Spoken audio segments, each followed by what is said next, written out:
Masechet Sota, résumé du Daf Yudchet. On a appris dans la Mishnah l'halakha du parchemin de la Sota dans lequel on écrit ce qu'il faut. Il faut l'effacer dans l'eau et lui donner à boire de cette eau-là. La Gemara demande comme ça. S'il y avait deux femmes, deux sototes qui sont arrivées en même temps au Beth Amikdash, on leur a écrit deux Megillot, mais on les a effacées dans le même verre d'eau. Est-ce que on va leur donner à boire de cette eau-là, puisque l'essentiel c'est que ce soit écrit chacune en son nom, ou non, il faut que ce soit effacé aussi chacune dans un verre en soi. Si maintenant tu me dis que, deuxième question, si maintenant on a effacé dans deux verres différents, et on a mélangé les eaux, est-ce que c'est bon, on peut leur donner à boire de ce mélange, puisque chacune a été effacée séparément, ou non? Maintenant, c'est mélangé, c'est pas bon. Si tu me dis maintenant que c'est pas bon, tant que c'est mélangé, s'il a séparé l'eau, il a partagé l'eau dans deux verres, il donne à l'une un peu et à l'autre le reste, donc dans deux verres différents, à l'une il donne de ce verre-là et à l'autre il donne de l'autre verre, est-ce que dans ce cas-là, je peux dire, c'est bon, chacune a dû recevoir ce qu'elle mérite, ce qui lui revient, ou je ne dis pas comme ça, je ne peux pas supposer et considérer que chacune a reçu son eau. Et donc, c'est pas bon. La Gemara reste sur ces questions-là en safek, en tekou. La Gemara demande encore, si on a épongé l'eau et on l'a essoré dans sa bouche, ou bien l'a bu avec une paille, est-ce que ça s'appelle boire ou ça ne s'appelle pas boire? Pas de réponse. Encore une question. L'eau s'est renversée, mais il en reste un peu. Elle n'a pas tout bu. Est-ce que c'est suffisant ou pas? Pas de réponse à nouveau. La Gemara continue et dit,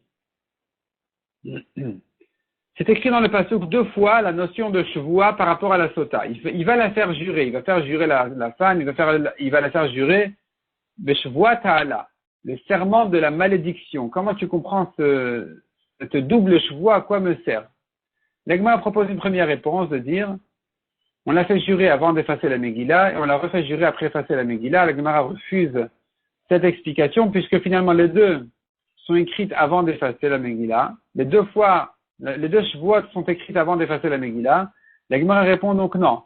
Il y a une shvuah qui se rapporte sur la femme, une shvuah qui se rapporte sur la malédiction. Comment ça marche? Comment tu comprends? La Gemara dit comme ça. Il lui dit comme ça. Je te fais jurer que tu n'as pas fauté, car si tu as fauté, les eaux vont te tuer. La Gemara dit c'est pas encore assez précis comme formule. Il faudrait faire une shvoua sur la malédiction. Et là, la shvoua ne se rapporte que sur la femme. La Gemara conclut et dit, selon Rava, il lui dit comme ça, je te fais jurer que si tu as fauté, les eaux vont te tuer. Ravashi dit, c'est pas suffisant encore comme formule, il faut dire comme ça, et c'est la dernière formule de la Gemara, ici on dit comme ça.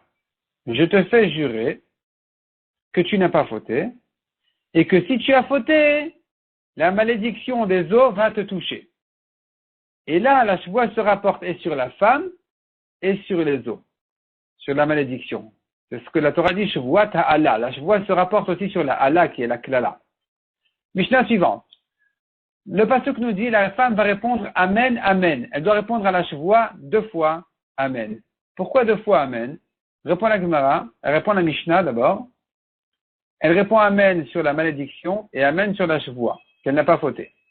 Elle répond amen qu'elle n'a pas fauté avec cet homme-là et amen avec un autre homme non plus. Elle répond aussi amen, encore une explication pourquoi le double amen, qu'elle n'a pas fauté ni avant le mariage entre les kiddushin et la choupa, ni après la choupa. Ou bien, si c'est une yevama, donc elle est mariée avec son beau-frère en yiboum, eh bien, dans le amen amen, elle vient dire que elle n'a ni fauté avant le yiboum, après la mort de son premier mari, ni après le yiboum du deuxième frère. Rabbi Meir dit, ce double amen vient se rapporter sur le passé et sur le futur. Donc elle dit, amen que je n'ai pas fauté, amen que je ne vais pas fauter. Tout le monde est d'accord, même Rabbi Meir. Rabbi Meir et les Chachamim sont d'accord qu'il ne la fait pas jurer avant son mariage, avant les kiddushin, quand elle était complètement libre, ni après le divorce, il n'y a pas dessus une shvoua. Si maintenant, elle a fauté après le divorce, et après, il s'est remarié avec elle, il n'y a pas non plus de chevaux là-dessus, parce que ça ne l'interdit pas à son mari. Elle n'est interdite à son mari que si elle s'est remariée entre le divorce et le deuxième mariage. Elle s'était mariée avec quelqu'un d'autre, c'est là où elle ne peut plus revenir chez son premier mari. Mais si elle a eu des rapports interdits, ça ne l'interdit pas à son premier mari.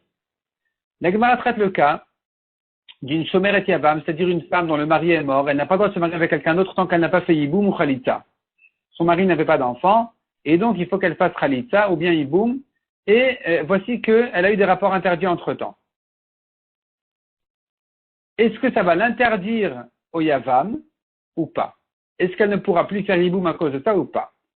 Selon Rav Hamnouna, elle est interdite au yavam, et il le prouve de la Mishnah, puisqu'on l'a fait jurer sur ce temps-là, c'est la preuve que ça va l'interdire au yavam, parce que sinon on a vu dans la Mishnah, on ne la fait pas jurer. Mais en Eretz Israël, on dit la halakha n'est pas comme Rav Hamnouna.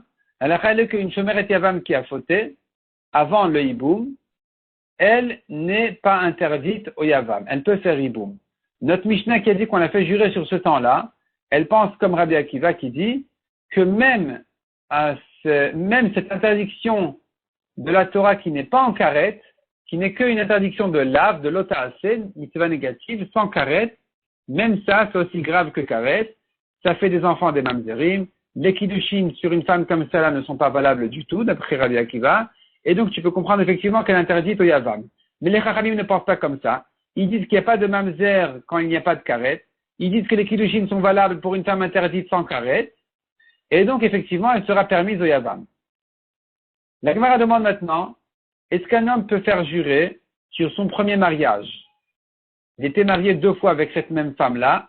Il veut faire la shvoua sur le premier mariage, ou bien sur le mariage de son frère, parce que c'est une yevama, et donc il veut la faire jurer qu'elle n'a pas fauté quand elle était chez son frère. Est-ce que c'est faisable ou pas? Et la Gemara prouve que oui, il peut la faire jurer, puisque c'est une raison qui va l'interdire. Si elle a fauté à ce moment-là, elle lui sera interdite, donc il peut la faire jurer sur ça. La Gemara continue et dit, Rabbi Meir a dit, il l'a fait jurer même sur le futur, ne comprend pas que dès maintenant l'eau va la vérifier sur le futur, mais elle boit, si elle n'a pas fauté, elle n'a aucune souffrance. Quand elle va fauter au futur, c'est là où l'eau va lui remonter à la gorge et va la vérifier, va la tuer. Même 50 ans plus tard. Donc l'eau, ça peut être une petite humidité ou quoi. En tout cas, le miracle de l'eau qui la vérifie, il est pour toute sa vie, d'après Rabbi Meir qui dit que ça se rapporte même sur le futur. La Gemara demande maintenant, est-ce qu'un homme peut faire jurer sa femme sur le futur mariage avec elle-même, au cas où il a divorce et il se remarie avec elle? Et la Gemara approuve de la Mishnah à nouveau que oui, il peut la faire jurer sur ça. La Gemara ensuite dit, nous avons un passage qui dit Zot Torat Haknaot. Le mot Zot, il vient exclure. Celle-ci est la loi des Sotot. Celle-ci et pas autre chose, pas autrement. Le mot Torat, la loi, c'est une loi générale, ça vient inclure. Comment tu résous ces deux mots-là qui sont un peu contradictoires, est-ce qu'on vient inclure ou exclure? Et la Gemara, après tout un développement, conclut comme ça. Dans le cas où le même mari a averti sa même femme de ne pas s'isoler avec le même homme, et elle s'est isolée avec lui 2 fois, c'est sûr qu'on ne va pas lui redonner à boire de l'eau. C'est sûr que la Torah exclut. Puisqu'il n'y a aucun changement entre la première et la deuxième fois, elle ne va pas boire une deuxième fois. C'est le même mari et c'est le même homme qui est soupçonné. Dans le cas où on n'est plus avec le même mari, ni avec le même homme, cette femme-là a été avertie par son premier mari de ne pas s'isoler avec un tel, et elle s'est isolée, elle a bu l'eau de la sota. Plus tard, son mari est mort, elle s'est remariée avec un deuxième mari qui l'a averti de ne pas s'isoler avec un autre homme, et elle s'est isolée avec l'autre. Là, c'est sûr qu'elle va boire. Ce qu'on apprend du mot Torah, ça vient inclure ce cas-là. Le mot Zot vient exclure le cas où il n'y a eu aucun changement. Le même mari, le même homme, elle ne reboit pas. Le mot Torah vient inclure si c'est 2 maris et 2 hommes. Et nous avons une marloquette entre les Tanaïm. Dans le cas où il y a un changement, c'est le même, quand il s'agit de deux maris différents, du même mari avec deux hommes différents, ou de deux maris avec le même homme, là-dessus nous avons quelques opinions dans les Tanaïm. Dans quel cas on va dire qu'elle reboit, dans quel cas on va dire qu'elle ne reboit pas. Selon Tanakama, dans tous les cas elle reboit, sauf si c'est vraiment le même mari et le même homme soupçonné. Selon les derniers Chachamim, c'est le contraire. Elle ne reboit que s'il s'agit de deux maris différents et deux hommes soupçonnés. Selon Rabbi Yehuda, tout dépend du mari. Si c'est le même mari, elle ne reboit pas. Si ce sont deux maris différents, elle reboit. Peu importe si c'est le même homme soupçonné ou pas, tout ne dépend que du mari. Et donc, c'est comme ça qu'il explique les psukim, Zot et Torat. Zot vient dire, elle ne reboit pas si c'est le même mari. Le mot Torat vient dire, elle va 8 reboire s'il s'agit de deux maris différents.